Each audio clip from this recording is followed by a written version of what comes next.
Hey guys, Alex from 7th Hour Films back again with My Hero Academia. Last time on My Hero Academia, we had Overhaul, where Overhaul met with the League of Villains and was like, yo, you guys suck. I'm gonna take over. And the League of Villains, they took it personally. And Magna went to attack. However, Magna got scratched, and we pretty much learned Overhaul's quirk of plague. Magna exploded. Quite literally in the most graphic death we've had. Also, the only death we've really had on this show. So yeah, that was brutal. Meanwhile, Midoriya wanted to go do his work study. That's it, I'm sorry. He wanted to go do his work study with Sir Night-Eye, who was All Might's former sidekick, and All Might was like, I don't want to talk to him. I don't even want you guys to do work studies. I don't want to talk to him. But instead, All Might went to Togata, who was also doing work studies with Sir Night-Eye, and was like, can you introduce young Midoriya? And he was like, yeah, I can. And, obviously he's all happy and stuff.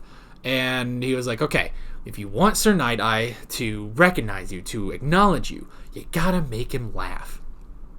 And Midoriya went in, and he tried doing an impression of All Might, and Sir Night-Eye was like, are you ridiculing the symbol of peace? And Togata was like, oh crap, Midoriya is not funny! So, it's not going well. I honestly don't know how Midoriya can really get out of this situation, how he can make things better, because Midoriya is not exactly a funny guy, So yeah, we will definitely just have to see. But that was pretty much that. This is where I say no spoilers in the comments whatsoever. This is also where I say if you want to watch my reaction to this episode of My Hero Academia, what you gotta do is head down in the description or to the pinned comments, click on the link there. That will take you over to the reaction. You can watch it just like a normal reaction, and when you're done with that, you can pop right back over here to this YouTube video for the discussion. So with that being said, let's get right into this episode of My Hero Academia. Here we go.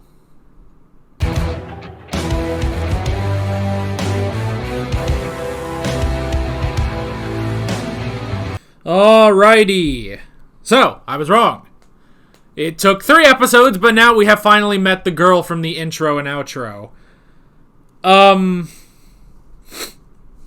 So a girl named Eri. We obviously don't know much about her, but I don't know. Was she trying to escape Overhaul? Who is she? Who's Overhaul, for that matter? We don't really know. We don't really know much about him, just that he's kind of Yakuza. So, yeah.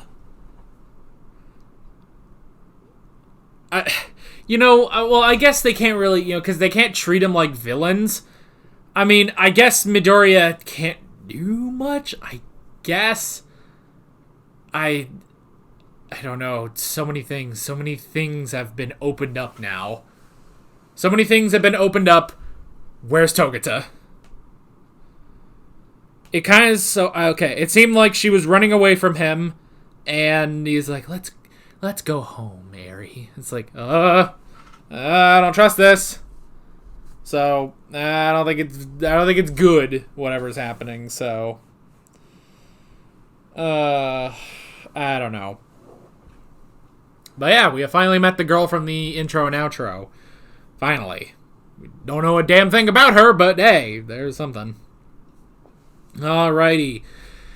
Let's go ahead and hop into the notes. The first thing I wrote down is fanboys. Okay, so this is basically like, this is a lot like meeting Gran Torino, just a lot more intense, So it is a lot more intense, honestly.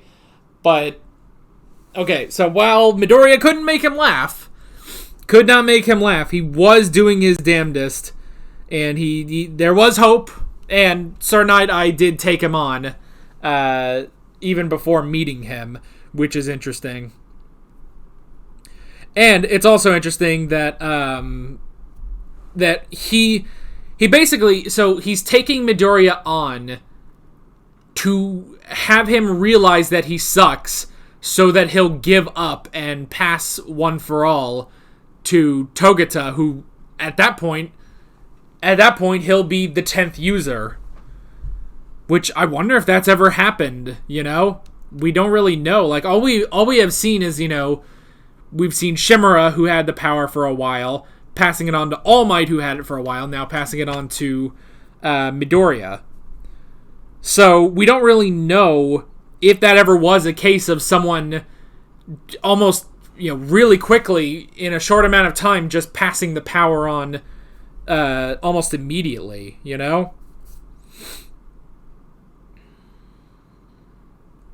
But, despite the fact that, you know, Sir Night-Eye is saying, like, oh, you know, I want you to give up, basically. And, you know, he wants the power to instead be passed on to Togata. I think this is some back-ass motivation, basically.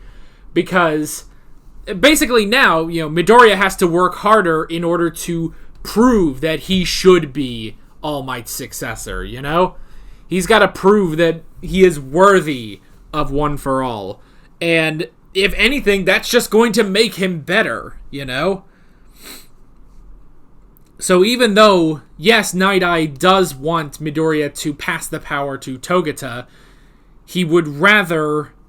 I mean, well, no, it's basically Midoriya now has to prove himself. He needs to... Well, you know, he does need to make the power his own, and he needs to be worthy of All Might and One for All. Now, that does... The interesting thing is, this is a bit different from the internships where, you know, Gran Torino was like, you know, hey, your admiration for All Might and everything, that is a shackle on you. And you're thinking... The way you think of One for All, you think it's more special than it really is. And to be honest, Night-Eye's kind of backtracking on that, where it's like, no, you do need to live up to All Might. You do need to have this admiration. How can you surpass, how can you succeed All Might? How can you take that power? You know, this grand power, and he's thinking it should be passed on to someone else, you know? But I'm curious if this is actually like some sort of backwards motivation. Be like, no, this is just going to motivate Midoriya more to get better and become worthy of being All Might's successor. Being worthy of being the 9th holder of One for All, you know? It might be a bit more like that. It might be a bit more like that. But again, like it does seem kind of the opposite of what Gran Torino was saying. It's like, you know, this One for All, it's not as special as you really think it is. Yes, it's like, oh, the passing of the torch, you know, to different, you know, heroes, and building it is their sacred duty to, you know, protect the people with this power and stuff like that. Gran Torino's like, it's just a fucking power-up, man. And yes, it is a great power, and yes, what people do with that power is great, like All Might or Shimura. But you need to fucking chill on this power, man. And maybe I'm going a little off on that, but you know, maybe I may be missing the mark on that a little bit. But honestly, yeah, it's like I kind of prefer the Gran Torino thought of it. It's like, yeah, this is a great power, and the people who use it, you know, well, they have done great things with that power. But you're honestly treating it more special than it really is. And maybe that's because he has sort of a different position than Sir Night-Eye does. Why am I getting a phone call? Who's calling me? Don't call me. Anyway, I'm not answering. And it's obviously still recording, so that's nice. Anyway.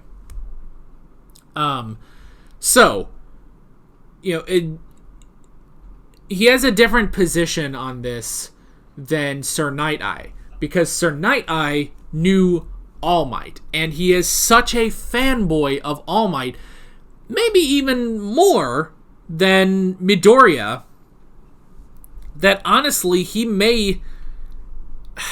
He's thinking about it differently. He's thinking, you know, like during Katsuki Bakugo Origin, where Recovery Girl's like, to Midoriya, All Might is an untouchable god. So fighting him is next to impossible. Now, I don't think that Sir Night-Eye thinks, like, oh, All Might is invincible. Obviously. He knows about the power. He knows about all this stuff. But I think it's more of, he was so great, and now you are going to try to live up to this? I've got a guy over here who's already living up to it, and I have you instead. You know, he honestly thinks that All Might made a mistake with Midoriya and should have gone with Togata. But that's the thing, you know? That's the thing. Whereas Gran Torino has a different position of, look, I was best friends with the 7th holder. And then she ended up dying, and I had to train the 8th holder. And I had to train him for a long fucking time on my own because his master was dead. I had to train this guy, and I had to be a teacher for him and all that. And all this time later, and now he brings me the 9th holder. I'm like, okay, so this is the 9th holder? He's kind of shit, but you were shit. So I'm going to take him on. I'm going to make him less shit, basically. It's like, okay, yeah, I know how it, like, basically Gran Torino's like, I know how it works. I know where they all start. I saw Shimura start, I saw All Might start, and now I'm seeing Deku start. I know how they all start, and I know how they can all get better. We can work with this, don't you worry. Sir Night-Eye is thinking, I have seen this guy at his absolute best. You're not there. Togata, he's close. Togata's close. He is on the path. He is on his way to living up to that. You're just some little shit. Why should the power have been passed to you? That is the difference between Sir Night-Eye's view and Gran Torino's view. Gran Torino's looking at it as like, here's another fucking kid with one for all I got to deal with now. It's like, and every time a new kid comes around with one for all, I get a little older, you know? Like, I was a young kid with Shimura. I presumably they went to school together. I was a kid with Shimura when she was learning her powers. I was an adult with All Might when he was learning his powers. And I was an old man with Deku when he was learning his powers. I know how it works. I got this. Sir Night-Eye's looking at this like, you are not the fucking symbol of peace, you little shit. That guy is, though. That guy's pretty good. You're not. So, does any of that make sense? Sometimes I catch myself in a rant and I'm like, does anything that I say make sense? Hopefully that made some semblance of sense. But yes. So that is the difference between Gran Torino with the internship and Sir Night-Eye with the work study. Where yes, while Midoriya is saying it's like, oh, he's taking me on so that I'll give up and pass the power on to Togata. But now he just needs to work even harder to prove Sir Night-Eye wrong and be the true successor. So, there we go. Foresight, that was an interesting power. Very, very interesting. So, he has to touch someone and look into their eyes. Now, presumably, he has a ton of skill so that he can get over to his opponents and do that, basically. So that's pretty interesting, and you have to believe that he has a lot of skill and a lot of knowledge because, he was All Might's sidekick. So yeah, that's just a very interesting quirk to have for All Might's sidekick. All Might who can punch and a city will disappear with the force of the wind. And then here's this guy who can kind of tell the future. But if he can, he has enough skill to get over, touch his opponent, look into their eyes, he's got the future. He's got the foresight. Then he can just completely beat them, Completely beat them. So, Midoriya just needed to act on instinct. Although, he could see the future. It's not even like what Midoriya was thinking of doing. It's like, yes, I see all the things you're thinking about doing, and I know how to counter each one of them. It's like, no, I know exactly what you're going to do, and I can already counter everything. I already know what you're going to do. The next hour of the future is set in stone for you. So, I guess that's the difference. Yeah. So even if, Midoriya did the unpredictable, it doesn't matter. He's already seen Midoriya do the unpredictable. So yeah. And I like that it's like, okay, the reason, even though he formulated a plan, even though Midoriya formulated a plan to grab the stamp and beat Sir Night-Eye, the reason that he failed was because he took into account his surroundings, and he didn't want to damage any of the All Might merch that was on Sir Night-Eye's wall. That was really clever. So, and that shows Sir Night-Eye, it's like, oh, I was going to take you on anyway, but okay, you've got some skill. I will admit, you've got some skills. You're not quite the shit I thought you were. Okay, we can work with it. You're still not as good as that guy. You're still not as good as my golden boy. But we could work with something here. I still want you to give up on all your hopes and dreams, but hey, you know what? We can work with this, So, that was very clever. I like that. And he has been accepted. Woo! He has been accepted. And yes, he's got to live up to... He has to live up to the expectations of All Might and Sir Night-Eye. And the expectations of Sir Night-Eye are Mirio. So, yeah. He's got a lot to live up to, but he can do it. He can do it. He's gonna go through this work study, and he's not gonna give up and pass on the power to the 10th holder. He is going to be the true holder. He will be the 9th holder. And then we got some talk about the work studies back at the dorm, which was pretty cool. So Uraraka and Asui Sue are going to be... Now, they're going to go talk to... I don't remember their names. I got Togata. That's the best I got.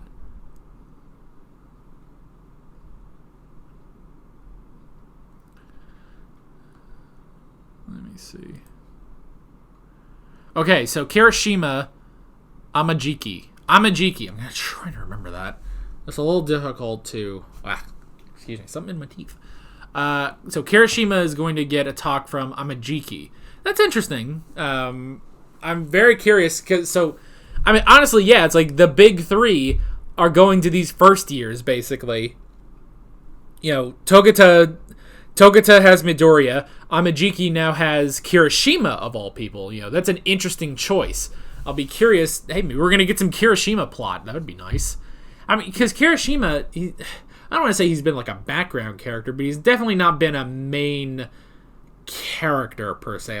The most he had was in Camino Ward, and even that wasn't a ton, basically, it just sounds like we're going to get more from Kirishima. So, Amajiki, I'm going to try to remember that. Also, Kirishima, apparently Amajiki from the Big Three wants to talk to you about something.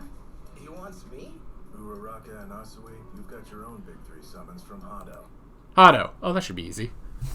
Okay, so Hado, the girl. Yeah, so she's going after Uraraka and Sue, which is interesting. So, and I like that, obviously Sue and Uraraka have been more main characters than Kirishima. And, especially season 1 and 2. And a lot in season 3, I will say. But yeah, it's so that's very interesting that they're getting summoned by Hado, and then Kirishima's being summoned by Amajiki. And then also, we had another big one. Go wrong, and then the pros have to take responsibility for whatever happened. Oh, hey, Mr. Aizawa. Only pros who are the real deal will take on rookies like you guys, knowing the risks involved. Tokoyami, looks like you've got an offer from one of them. Hawks has invited you to work with Hawks. No way! Dude, he's the number 3 hero. That's awesome. Whoa, good job. Well, what do you... Okay, Hawks, the number 3 hero. We have never seen the number 3 hero. We finally, 4 seasons in, we finally know who the number 3 hero is. So that rounds out the top 5. Edgeshot, Best Jeanist, Hawks, Endeavor, All Might. Yeah. So that does round out the top 5. Finally! I've wondered this whole time who the number 3 hero was. Hawks, and he's going to be taking on Tokoyami for a work study. That's pretty cool. Oh, man. So I like that. And then, yeah, we did get day 1 already. Day 1 of the work study, which this is a 4-month work study. Goodness, I think... Have we even covered 4 months on the show yet? Like, this is gonna be a while, man. Day 1, we're going after the Yakuza, which is pretty interesting. And I like that it's like, okay, yeah, they kind of are criminals, but they don't really do anything, so they kind of work in a gray area. It's like, you know, we don't like what they're doing, but they're not really doing anything, like, and especially anything illegal, so we're just kind of stuck here. We're just kind of watching them right now. But we are paying special attention to them because Overhaul has contacted the League of Villains. So that's pretty interesting. I just like that explanation. It's like they're kind of in a gray area, honestly. But it sounds like Overhaul's getting the band back together for something big. So yeah. And then at the end, after the credits, we met Eri, who seemed to be running away from Overhaul and ran into Midoriya. And Overhaul meets Midoriya. You have to assume Togutsu is not too far behind them. You know, he'll probably catch up. I don't know. Are we going to try to save her? I don't know. Are we trying to save her? Or do we just take... Is she trying to escape? Does she, like, claim asylum or something? I don't know. I don't know anything about this girl. But hopefully we get more of that next episode. So, yeah. That is pretty much it. Great episode. Really, really enjoyed it. And I can't wait to see where we're going next time. So with all that being said, I'm Alex from Seventh Hour Films, and I will see you guys next time. Take care. Alright guys, thanks for watching this video. If you want to watch more of my Hero Academia reactions, you can click on the playlist, you can subscribe if you haven't done that already, and be sure you hit that notification bell. You can support me on Patreon and follow me on social